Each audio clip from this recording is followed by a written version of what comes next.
Hi, my name's Anthony and I live with chronic anxiety and chronic depression. I started at a very early age with anxiety and with depression, and so it was something I always lived with, so I didn't realise there was actually an illness there. I just thought that that's how people felt, and I simply couldn't deal with it very well. I find it very difficult to be in public places and around a lot of people. It's like having the stereo up too loud, it's too noisy, and I can't concentrate on anything. I don't feel happy very often. I tend to feel a little bit sad most of the time.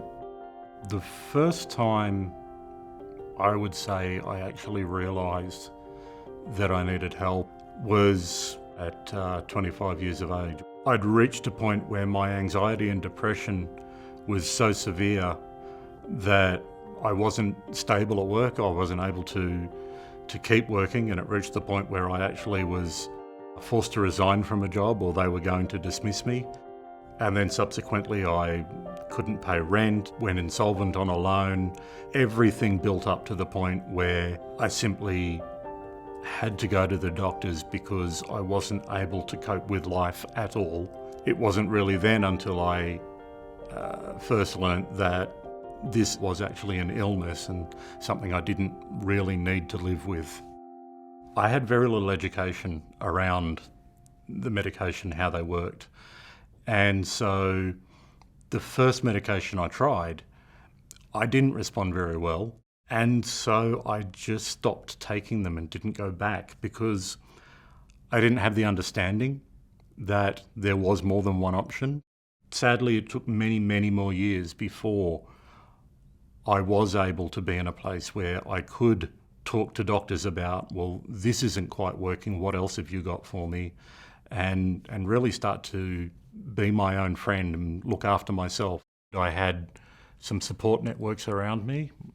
They helped me get in touch with a GP who was also a psychologist and started working with him. And when his methods didn't really work for me, I found another GP.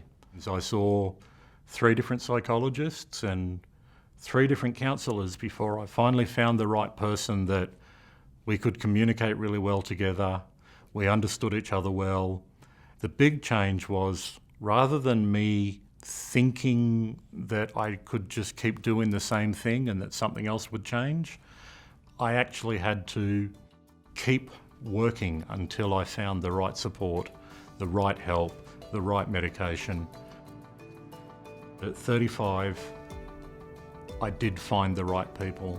I found the right team to work with me, the right GP, the right counsellor, the right medication, the right strategies to turn to when I'm unwell.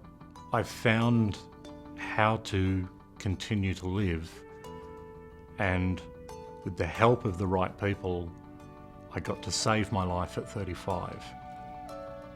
So even when you've been living with an illness for too long, there's still hope.